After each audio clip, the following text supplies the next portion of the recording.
I'm going to take this time to share a little bit more background and also current information, just so fellow newbies who are pursuing an investment in real estate can sort of match up where they're at with where I'm at. The more information I provide, the more you'll be able to see how you match up. So I'll give the shortest version I can. Teaching is my main career. I've done that. That's been my main income source since 2003. Before that, I was a journalist. I wrote for a newspaper, and I've done freelance writing. So really, teaching and writing have been my staples. And English teacher, world history, Bible. I've taught electives, a lot of different things. So that's my background. Never ever saw myself as, actually I never saw myself as a teacher. I was too shy, didn't like getting in front of people at all, let alone big groups of people that are squirrely, like junior hires. But somehow I ended up in that and found a gifting for it and really did enjoy it. But needless to say, private schools, some of them pay well, most don't, and it's just not sustainable. So hence my foray into really this entrepreneurial activity. So I still teach. I teach at a homeschool co-op and teach writing. I also teach, I also tutor. So I have private clients. I drive to their home and they pay me well hourly. But again, there's only so many hours in a day that tutoring can even take place. So that's what I do. My wife's a Spanish interpreter, and through her job, she can work. She chooses her hours as long as she works a certain amount per month. We keep our health insurance, so we have those things in place. And I suppose I could spend even more time detailing all of what we have in place so that you could compare it to what you have in place. But really, regardless of those factors, it is true that your drive is really the main factor, right? Do you really want this? You will find a way.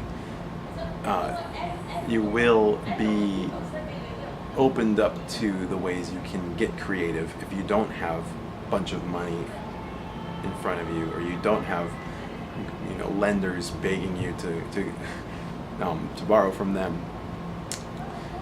So I don't need to list my circumstances too much. I just want to give enough to really make it helpful. So as it comes to mind, I'll share it. Perhaps it's irrelevant, perhaps it's not. But that's my background, and that's my skill set. I bought a tutoring company, got it for a really good deal back in 2015 because I had actually gotten to the point where I had more clients than I could handle, or more subjects. They were requesting subjects I couldn't cover, like I can't do chemistry or physics, for example, or French, and many other subjects as well. But so I just kind of got the opportunity to buy a tutoring company. It was small, had one employee at the time, and that's where I first got turned on to this entrepreneurship stuff. I guess I had been doing it before, seeking clients and driving around to schools, telling them about my tutoring services and what I do. But running a business, rather than just working in my own business for myself, is a different thing. As the E-Myth, that great book, taught me later on, it's a lesson I learned later, that you want to work on your business, not in your business, ultimately. So anyway, I bought a tutoring company, I ran it for 2 years, added some employees as well as independent contractors, learned a ton, and financially, I failed. It was, I think I ended up paying myself a total of less than $3,000 maybe less than $4,000 in those 2 years. And I got perks and things like that. You know, I was able to buy my wife a laptop, a nice Mac, you know, and that was on the company bill. Little perks like that, right? But really the main benefit was learning by failure what it takes to be an entrepreneur, what kind of drive you need. And I was really encouraged that, like, if you don't fail, you're abnormal. It's the message I get, and well, I'm gonna believe it because it makes me feel better. But it's true. I think if you don't fail, you're well, that's awesome, I suppose, but you might be setting yourself up for future great disappointment. My friend, who's a great entrepreneur himself, really neat guy named Trent, I met with him, and he really helped me realize I need to sell the business. And his advice was fail fast. I had told him that my tendency is to hang on to a sinking ship until I hit the bottom and just be loyal to it. And when he said fail fast, that freed me to give myself permission to let it go. And I was able to sell it, and really I'll be receiving royalties if the new owners do well. So that's off my back, and that was last year in June 2017. And since then, my pursuit has been real estate. My father-in-law is the one who got me into it. He turned me on to the idea. So back in even 2014, 2015, I was pursuing foreclosures, using a foreclosure listing service, County Records Research, meeting with the owner, Kurt Demir is his name. And we were really trying to go after that. I sent out letters, I knocked on doors, had doors slammed in my face. Never got a response to my letters. Probably didn't send out enough. But I'd say, I guess you could say I failed through that as well, but it steered me towards where I am now. All of that stuff kind of had to happen, at least for someone like me with absolutely no background in anything entrepreneurial, with no business acumen that I at least ever had identified. And also, I love my parents, but they were in no way of the mind that like type A or successful parents are. They were just like, oh cool, that's what you want to do, that's great, you want to be a writer, oh how nice, you should be a writer. When the day I took my SATs, I had no previous exposure to what that even was, and they could have cared less themselves, not because they're mean, they just wasn't on their radar. That is a little example of how little push I received as far as being self-directed, self-motivated. And I'm still learning that, but it's attractive and it tastes good. I like it. I like what I see. I have friends who are succeeding being that way, owning a business. One of them is doing well with his sanitation company that he bought. Another one started up bookfox.com. There's a little plug right there, and he's doing really well with that. Close friends that I see have financial freedom now because they doggedly pursued what they were after. And through pain and failure, lots of failure, they are where they are now. So that's a little background. It might be helpful. Perhaps it resonates with some of you.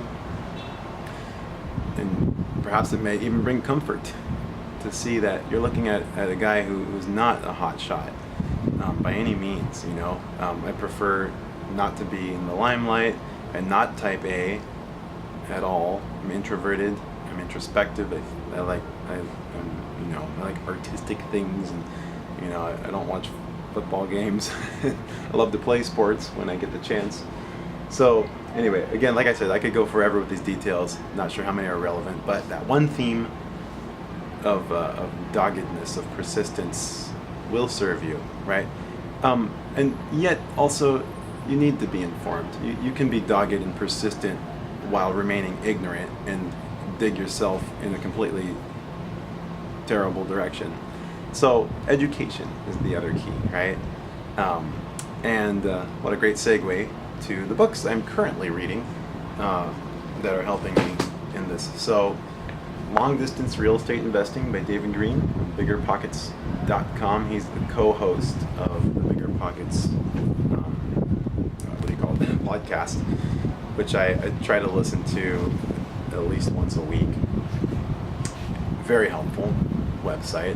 You probably already know about it. You probably already have an account with them. If not, highly recommend it. So this book was recommended to me by someone I reached out and called. Networking is huge.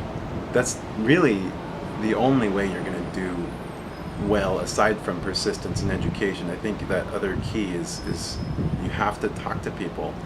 I don't like calling people, but I've gotten better at it. And one thing that is fun is actually to look fear in the face and say, no, I'm not gonna have fear right now. Why have fear? Fear not. Right? Be strong and courageous, says the Lord. So when I do that and I reach out and call hotshot real estate people who happen to be connected to someone I know, when I reach out and call hotshot agents or anyone else who's doing well, who might be willing to give a little guy like me some time, I try to make it worth their while as much as I can if I have anything to offer, even by words of encouragement.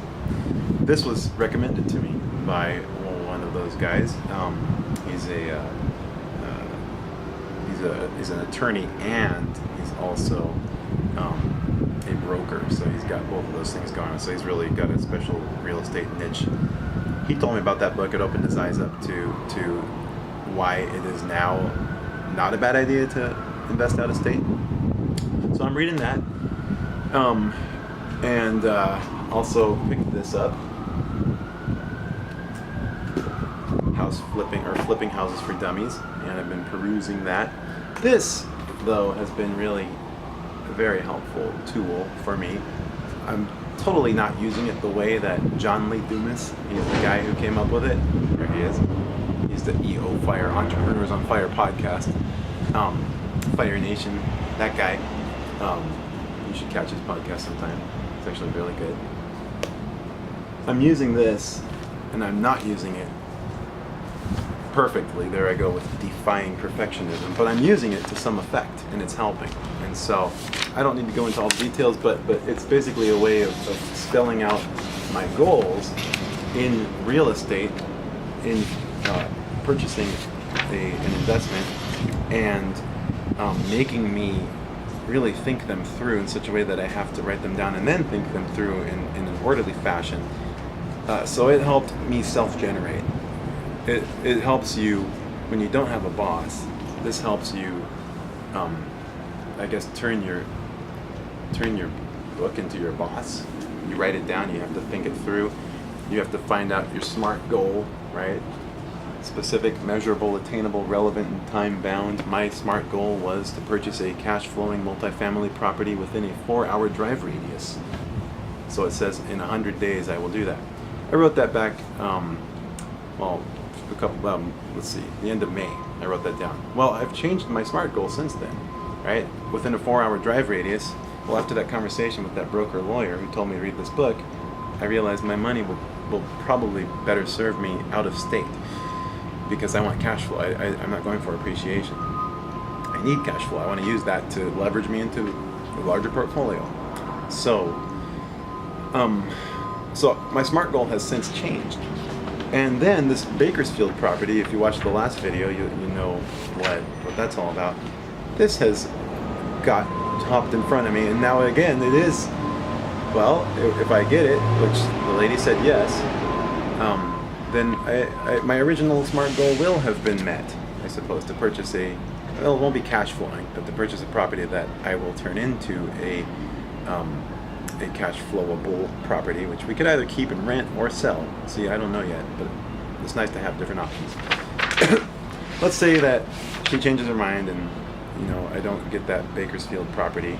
I'm still focusing out of state, and my SMART goal now says in 86 days I will leverage a co-signed loan to purchase purchase a cash-flowing, appreciating out-of-state property.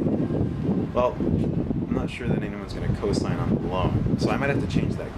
The point is, this is helping me do that. It's helping me get really narrow down, focus, weed out vagueness, weed out that which won't work for me. It's making me take action. You might not need something like that, but I did. So Freedom Journal, I don't have a report on this yet. I've only browsed it, and this is good. I'm trying to think of any other resources besides Bigger Pockets and those books. People, meetups. I go to meetups as many as I can, which usually ends up being like once or twice a month. I'm a dad of two, 3-year-old and a 1-year-old, and well, that adds to my workload just a little bit.